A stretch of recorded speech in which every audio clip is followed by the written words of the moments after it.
my dear friend, Robert Deluty. Memories from the past 32 years, which demonstrate the special faculty member and human being Robert is, and how he has touched and enriched my life, as well as the lives of many others. Memory 1, Robert and my coming to UMBC. In 1984, I applied for a tenured track position in the psychology department and received an invitation to give a job talk.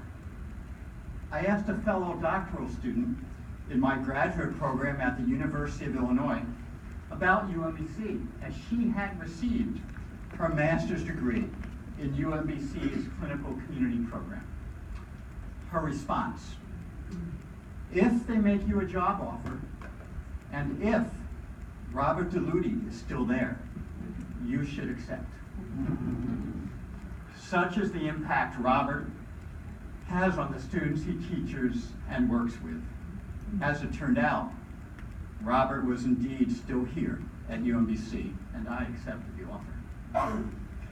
And I repeatedly saw firsthand over the years why students at UMBC so appreciate him.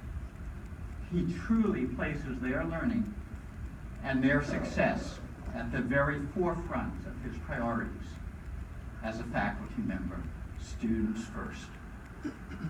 From Robert's example, I have striven as best I could to do the same. Thank you, Robert.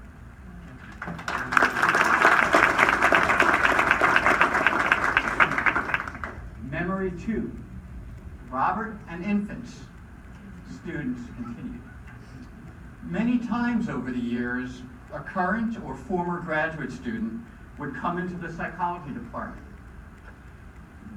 their new infant in arms, or a young child in tow. My office was next to Robert's, and inevitably, Robert would bound from his office, congratulate the student, and spend quite a bit of time cooing over the infant, holding them if allowed, triumphantly, joy emerging across his face. I have rarely seen men who so affectionately respond to new life among us, and who are so happy for our graduate students, current or alumni, becoming parents. Such, as others have all described, is Robert's humanity and the value he places on family and on a balanced life. Robert's example has singularly inspired me to value and affirm all aspects of our students' lives, not only the academic, as we've heard from others. Again, thank you, Robert. Memory 3, Barbara, Laura, and David, family continued.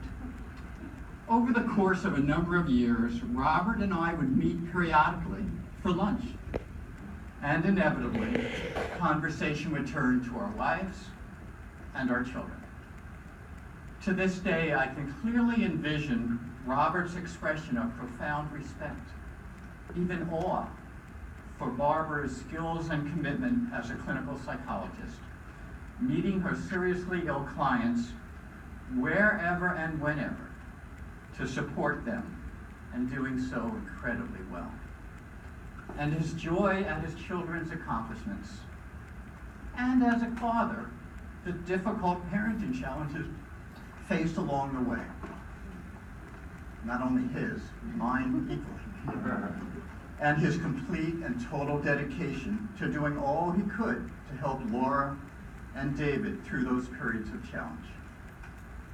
And Robert would share about his own father deceased, and his mother, and his brothers, and their joys and their challenges. Here was a man fully dedicated to family life, an inspiration, and a challenge for the work-driven. Thank you once again for your model, Robert. Final memory, poetry and possible poverty, mine.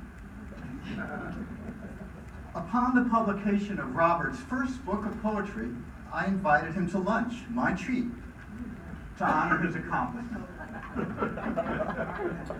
Knowing that I had a book of my own forthcoming, I suggested we treat each other to lunch each time.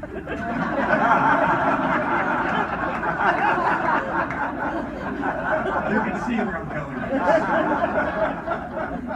Each time in the years ahead, one of us would publish a book. I figured it would be a fun and fitting tradition.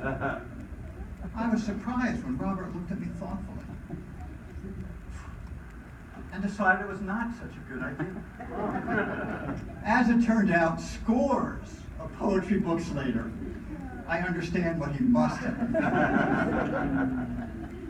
Thanks, Robert, for protecting your friend from possible poverty, or at least a net financial loss, and for sharing to this day samples of your poems, which often bring a wide smile to my face, needed more than ever in these days of national challenge. In conclusion, my memories are rich, deep, and special. I have shared just a few. From the time you and Barbara provided a spare bedroom when I was apartment hunting in 1984. If you have any doubts about my cleanliness, ask Barbara, she'll tell you a story. To your first poetry reading in the library. To the wonderful pictures you share to this day of your grown children and now grandchildren. You have been a distinctive and integral thread. You have been a distinctive. Let me start that sentence over. You have been an integral and distinctive thread of the fabric of my many years here at UPC. It would not have been the same for me without you. You have been such a good friend and awesome model of an engaged and caring faculty member and a warm and loving spouse, father, grandfather, and again, a dear friend. Thanks for still being here when I first visited campus 32 years ago, for being here since, and for being you. And all the best for you, and for Barbara, Laura, David, and all your family in the next portion of the journey. Thank you.